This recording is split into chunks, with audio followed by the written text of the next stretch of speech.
Hi there, this is Anton and I welcome you to the Lightrace project video tutorial. So let's start by opening the Lightrace project. If you're working with a new version of After Effects, it will give you this alert that it was created with an older version of After Effects. This is nothing to worry about. Simply click OK and it will open. So when you start working on your video file, you need to decide what your final resolution and frame rate of the video should be. The default setting is Full HD at 25 frames per second, but you can choose any other resolution and frame rate as well, up to 6000 by 6000 pixels. So to change the resolution, you need to open the script. You can go to File, Scripts, Run Script File, and browse for the Set Resolution script file, which comes with the Lightrace project. So you can double click on it, and it will give you this window. You can change the resolution. Let's try 1080 by 1080 at 30 frames per second. Click Set Up Compositions. And here you are. All the compositions will be changed to the correct resolution and frame rate. There's one additional option. It's the additional resolution for light map. You can click at the help button and have some written explanation. But basically, I'm going to explain you later. There is a light map where you can have an additional resolution. So if you want to have like light rays coming from out of the frame, you can expand the light map resolution and place some footage outside your actual footage just for the purpose of creating light rays which will hit your footage which you're going to want to show. I hope that makes sense. I'm going to show you later on in detail. But for now, I want to work on HD resolution and 25 frames per second. I click Setup Compositions and it will be changed for me. I can close the script and we can start working on our video. So let's work on this video. We can simply drag it into the project window right here. Open the Put Source composition and drag it in here. And go to the light composition. This composition you do all your settings. So you can see we have quite some layers here. There's one layer where you draw the mask, where your light rays should emerge from. Then there is the source point, and we have the light rays layer, the light source layer, and the lens flare layer. And this last layer is your original footage. So the first thing we need to do is draw a map for the area you want to have your light rays come from. So you need to select the pen tool, make sure that the light map and mask layer is selected, and then we can simply draw a mask, something like this. So now we can already see the first effect. The light rays are emerging from the light areas of this area. So if we now take this picker, we need to click on the source point and now we can move it. We can see that we already get some nice effects straight out of the box. So maybe we want to place it somewhere here. So first let's work on the light rays. Of course we have all kinds of settings. We simply click on the light rays layer right here, open the effect controls up here, and the first thing we can change is the levels. Basically the light rays are emerging from the lighter parts of the picture, and with the help of the levels you can say you can change the threshold, if you want to call it like this. So make the light some parts lighter so they will also emerge light rays, something like this.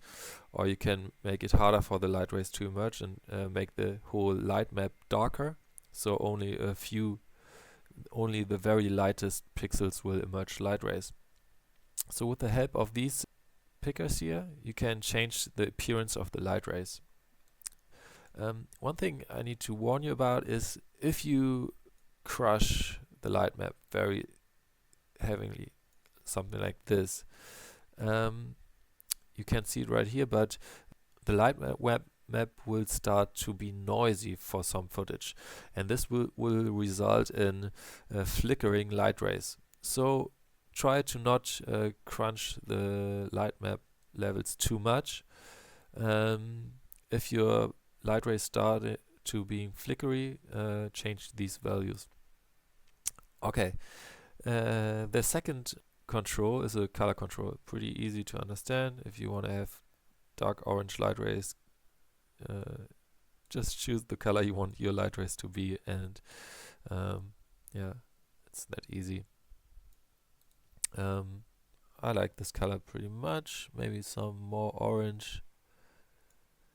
Something like this would be fine for this picture, I think. Then we have the slider fine or bold light rays. So as you can see, the light rays are coming from the lighter parts of the picture. Let's switch to full resolution here. Then we can see that also from smaller points, maybe something like this. Let's make it more visible. So yeah, you can see also pretty small light points will emerge light rays, and this is what this slider does. If you pull it all the way to 0, the smallest points, light points will also emerge light rays. But if you increase this slider, this will only the big spots will emerge light rays. So for some footage where you have a lot of leaves and many small bright spots, it might look too noisy if there are thousands of light rays.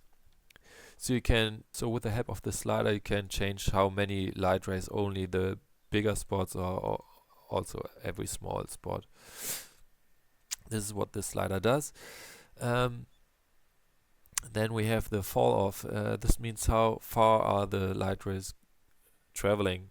Basically, if we decrease this, we can see that the light rays only travel a smaller distance all the way, and they cover the whole picture. So this is what this slider does. Then we have soften rays, reduce flickering. So what I told you about up here, if you crunch this too much and you get some flickering, you can soften the light map for the light rays. Right here, the light rays will get softer, but the flickering will be reduced as well.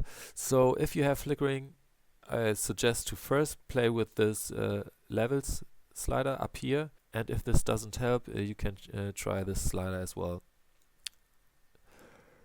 So the very last slider we got is the intensity boost. Yeah, you can boost the intensity of the rays or decrease it. So this is what the slider does. If you're working on any of these effect layers, you can also deactivate the visibility of your original footage, and so it might be easier to see the final result. You can also deactivate the lens flare and the light source, so now you can have a look at only the light rays. So if you're done working on the light rays, I would suggest to be working on the light source. So the light source is, in most cases, it will be the sun you're trying to imitating. So if the light is coming from here, you have the light source. You can click on this light source layer and have the effects up here. On default, the light source has the same color as the light rays. So right now it's this color, but you can deactivate this and have the light source as a totally different color, whatever you want it to be.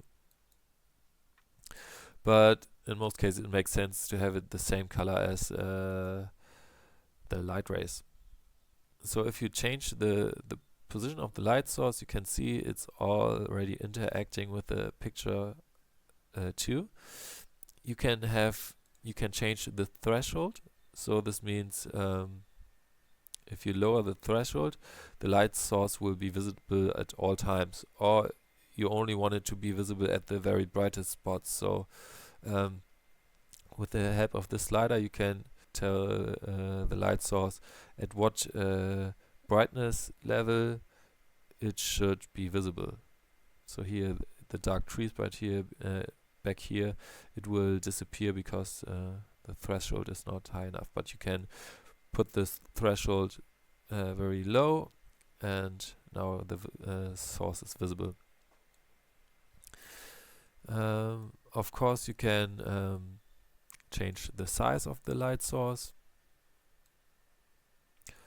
and the intensity as well. So how much should it glow? Something like this would work for this picture, I think. Yeah, so pretty simple to explain. Everything is self-explaining, I think. By the way, here you have the 5 minutes is your timeline by default, but I suggest to shorten the preview length and work area to the length you want to have your final video on. And the last thing we have controls for is the lens flare. If you click on the lens flare layer down here, you have the effect controls for the lens flare up here. And let's move the... So now we have a lens flare. You can see some flares here and here as well. The lens flares are basically the standard After Effects lens flares, but they are made responsive. So the center is always connected to the center of the source, and the brightness is also responsive to the brightness of your source picture. So if we are on a dark area, you have no lens flare, and if we are going to a brighter area, you get the lens flare. But you can still change the type of the lens flare. So right now it's the 105mm prime, but you can change it to 35mm or 50 to 300mm zoom. So you have to decide for the type of lens flare you want to work with. Then you have two other settings you can do. One is the intensity boost. It's easy to understand. It boosts the intensity of the light ray or decreases the intensity. Yeah, easy to understand what it does. And then you got the soft versus hard entry.